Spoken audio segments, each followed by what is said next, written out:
200 టీఎంసీలు కనుక మనం చూసినట్టయితే total storage capacity on Godavari మొత్తం చూస్తే మీరు 418 టీఎంసీ, ఇప్పుడున్న దానిలో 94 టీఎంసీలు.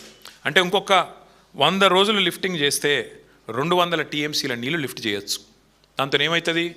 మిడ్ మానేర్ నిండుతుంది, లోవర్ మానేర్ నిండుతుంది, ఎస్ఆర్ఎస్పి నిండుతుంది, మల్లన్న సాగర్ నిండుతుంది, కొండపోచమ్మ సాగర్ నిండుతుంది, అనంతగిరి రిజర్వాయర్ అది నిండుతుంది, మలక్పేట్ రిజర్వాయర్ నిండుతుంది, బస్వాపూర్ రిజర్వాయర్ కూడా నిండుతుంది.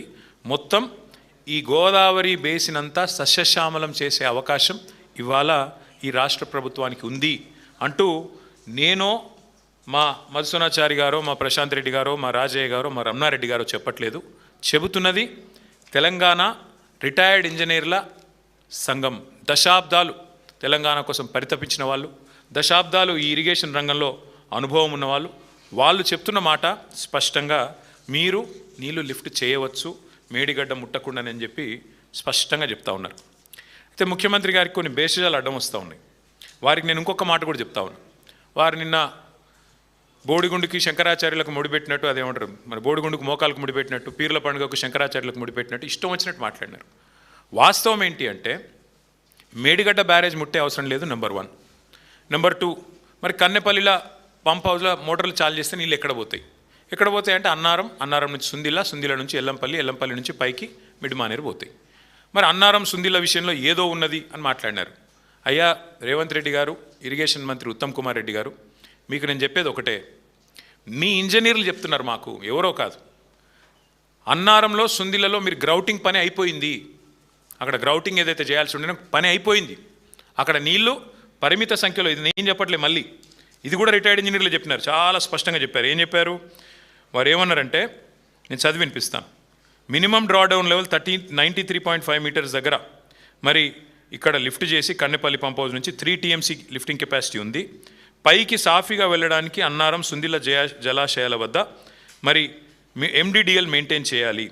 అన్నారం దగ్గర 116.5 మీటర్లు మెయింటైన్ చేయాలి, సుందిల దగ్గర 126.5 మీటర్లు మెయింటైన్ చేయాలి. ఈ స్థాయిలో బ్యారేజీలు సురక్షిత పరిధిలో ఉంటాయి.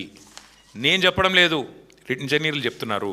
అట్లాగే వాళ్ళు ఇంకో మాట అన్నారు, 3 పంపింగ్ స్టేషన్లు ఒకటేసారి కన్నెపల్లి కానీ పైన ఉన్న 2 పంపింగ్ స్టేషన్లు కానీ సమన్వయంతో పనిచేస్తే, లక్ష్మీ, సరస్వతి, పార్వతి 3 పంపింగ్ బరాజులు, పంపింగ్ హౌజులు పనిచేస్తే అన్నారం జలాశయంలో సుమారు 5.1 టీఎంసీ, సుందిళ్లలో సుమారు 3.78 టీఎంసీ, మొత్తం కలిపి 8.8 టీఎంసీల వరకు వెంటనే నిల్వ ఉంచవచ్చు. ఆ పైకి మరి వెంటనే వాటిని లిఫ్ట్ చేసినట్టయితే బ్రహ్మాండంగా ఎల్లంపల్లి దాకా నీళ్ళు పోతాయని చెప్పి వాళ్ళు చెప్తా ఉన్నారు. ఇంక ఎల్లంపల్లి నుంచి పైకి మొత్తం సిస్టమ్ నింపుకోవచ్చు. రాబోయే 100 రోజుల్లో 200 టీఎంసీలు నింపొచ్చు. ఇది నా లెక్క కాదు, మా పార్టీ లెక్క కాదు, మా నాయకత్వం లెక్క కాదు, అధికారుల లెక్క, ఇంజనీర్ల లెక్క. ముఖ్యమంత్రి గారికి ఇవి ఒప్పుకోవడానికి బేసిస్ అడ్డం వస్తున్నది. మేడిగడ్డ మూసేయాలని మేము అన్నామని, ఆయనకి మేము ఆడ పోతే కోపం వచ్చింది. మేము కన్నెపల్లికి పోగానే కోపం వచ్చింది ఆయనకి. ఎందుకంటే బండారం బయటపడ్డది, ఆడ వరద నీరు పోతున్నది, నీళ్ళు పోతూనే ఉన్నాయి, గోదావరి నీళ్ళు. ఎల్నీనో అని చెప్పి తప్పించుకుందాం అనుకున్నాడు. కానీ నీళ్లు కిందికి పోతున్నాయా, సముద్రంలో కుత్తగా పోతున్నాయి. పంపులు చాలు చేయంటే పంపులు చాలు చేసి బంద్ పెట్టిండు, ఆంబోతు లెక్క రంకెలు వేస్తూ ఉన్నాడు. నోటికొచ్చిన బూతులు, నోటికొచ్చిన మాటలు, బుర్ర తక్కువలని, లుచ్చా రాజకీయాలని. నేను ముఖ్యమంత్రి గారిని ఉటంకిస్తూ ఉన్నాను, నేనేం కొత్తగా ఆయన తిట్టట్లేదు. అచ్చోసిన ఆంబోతులాగా ఇవాళ నోటికొచ్చినట్టు రంకెలేస్తూ ఉన్నాడు. ఇక ఆయన మాట్లాడిన మాటల్లో పిచ్చివాగుడు తప్ప, శరామామూలుగా తిట్లు, ఒట్లు తప్ప కొత్తది ఏమీ లేదు. ఇవాళ బండారం అయితే బయటపడ్డది ఈ రాష్ట్ర ప్రభుత్వానికి. ఏంటిది? ఇది కాలం తెచ్చిన కరువు కాదు, నీళ్లు పుష్కలంగా ఉన్నాయి.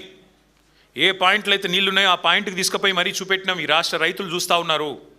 మమ్మల్ని అడ్డుకున్నా, అరెస్టు చేసినా అక్కడ దాకా పోయినాం, 7 గంటలు ప్రయాణం చేసిపోయినాం, పోయి చూపెట్టినాం. ఇగో నీళ్లు 1,00,000 క్యూసెక్కులు నీళ్లు కిందికి పోతున్నాయని చూపెట్టినాం. 1,00,000 క్యూసెక్కులు అంటే 9 టీఎంసీలు.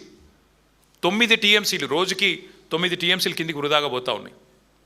9 టీఎంసీలలో కేవలం నువ్వు లిఫ్ట్ చేయాల్సింది 2 టీఎంసీలే. ఆ 2 టీఎంసీలు వచ్చే 100 రోజులు నువ్వు లిఫ్ట్ చేస్తే అన్ని రిజర్వాయర్లు ఎస్ఆర్ఎస్పితో సహా, మిడ్ మానేరుతో సహా, లోవర్ మానేరుతో సహా మొత్తం గోదావరి సిస్టంలో ఉండే మల్లన్న సాగరు, కొండపోచమ్మ సాగరు, రంగనాయక సాగరు, అన్నపూర్ణ, మలక్పేట, బస్వాపూర్ అన్నీ నింపొచ్చు. సుభిక్షంగా గోదావరి మీద ఆధారపడ్డ 6-7 జిల్లాల, ఉమ్మడి జిల్లాల రైతాంగం వ్యవసాయం చేసుకోవచ్చు, బ్రహ్మాండంగా పంటలు పండించుకోవచ్చు, కరువుతో నిమిత్తం లేకుండా ఇది చేయవచ్చు. కానీ మీరు ఎట్లా ఉన్నారు రేవంత్ రెడ్డి గారు అంటే మేడిగడ్డ కొట్టుకపోతుంది అంటాడు. ఏది గేట్లు దించితే, మేము అనలేదు అసలు గేట్లు దించాల్సిన అవసరమే లేదు, కానీ గేట్లు దించితే మేడిగడ్డ కొట్టుకపోతుంది, భద్రాచలం రాముడికి ముప్పు వస్తుందని మాట్లాడుతున్నాడు రేవంత్ రెడ్డి గారు. రేవంత్ రెడ్డి గారికి ఇంకొక విషయం కూడా నేను చెప్తా ఉన్నా, అవగాహన పెంచుకోండి. 2022 జూలై 15 అంటే దాదాపు ఇదే సమయం 4 ఏళ్ల కిందట భయంకరమైన వరద వచ్చింది గోదావరిలో. భయంకరమైన వరద, 500 సంవత్సరాల్లో ఎన్నడూ రానంత వరద, దాదాపు 28.5 లక్షల క్యూసెక్కుల వరద. అంటే దాదాపు 247 టీఎంసీలు ఒక ఉప్పెనలాగా ఒకటేసారి 28.5 లక్షల క్యూసెక్కులు. అంటే ఇలా కనబడే 1,00,000 క్యూసెక్కులు కాదు, దానికి 28.5 రెట్లు ఎక్కువ వరద వస్తే కూడా 4 ఏళ్ల కిందట 15 రోజులు వరుసగా వస్తే కూడా మేడిగడ్డ కొట్టుకపోలే.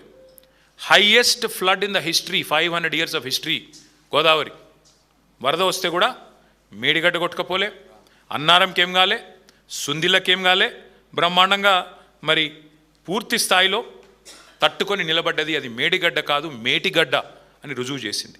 మరి 247 టీఎంసీల వరద తట్టుకున్న మేడిగడ్డ కేవలం 9 టీఎంసీలు, 1,00,000 క్యూసెక్లే పోతున్నది. కేవలం 1,00,000 క్యూసెక్కులు అంటే 9 టీఎంసీలు పోతే తట్టుకోలేదా? మీరు అన్నారంలో సుందిలలో గ్రౌటింగ్ చేసిన మాట వాస్తవం కాదా? ఇంజనీర్లు చెప్తున్న మాట నీకు వినబడట్లేదా? ఇది వాస్తవం కాదని నేను అడుగుతా ఉన్నాను. అంటే ఈ సిగ్గు లేకుండా అసలు మేము బ్యారేజ్ మేడిగడ్డను ముట్టుమనే అంటలేం, గేట్లు దించుమనే అంటలేం, అది పోతున్నది 1,00,000 క్యూసెక్కులు. ఆనాడు మరి 15 రోజుల పాటు 247 టీఎంసీల నీళ్లు రోజు వచ్చినా తట్టుకున్న భద్రాచలం ఇవాళ 9 టీఎంసీలకు 1,00,000 క్యూసెక్కుల ప్రవాహానికి కొట్టుకపోతుందంటే నువ్వు పిచ్చోనివా మంచోనివా, నువ్వు ఏంటిది నువ్వు అనేది ఒకసారి రాష్ట్ర ప్రజలే, రాష్ట్ర రైతులే ఆలోచన చేయాలని చెప్పి నేను కోరుతాను. ఇది నా లెక్కలు కాదు, ఇది కూడా సిడబ్ల్యూసి లెక్క అని చెప్పి కూడా నేను మీకు విజ్ఞప్తి చేస్తా ఉన్నాను. అట్లాగే ఇంకొక మాట కూడా మీకు చెప్పాలి. ఇప్పుడు ప్రజల్ని భయపెట్టడానికి, ప్రజల్ని భయభ్రాంతులకు గురి చేయడానికి, కాళేశ్వరం మీద శరామామూలుగా బురద జల్లడానికి పనికి మాలిన మాటలు మాట్లాడుతున్నాడు. ఏమంటాడు? 2022 వరదల ఫోటోలు చూపెట్టి అప్పుడు కన్నెపల్లి పంప్ హౌస్ మునిగింది అని చెప్పి అడ్డమైన మాటలు మాట్లాడుతున్నాడు.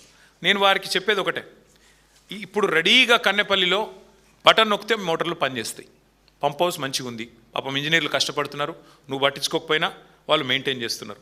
ఒకవైపేమో నీళ్లు లేక రైతులు ఏడుస్తుంటే అదో విషాదం అనుకుంటే, నువ్వేమో ఒక పైశాచిక ఆనందంతో, సాడిస్టిక్ ప్లెజర్తో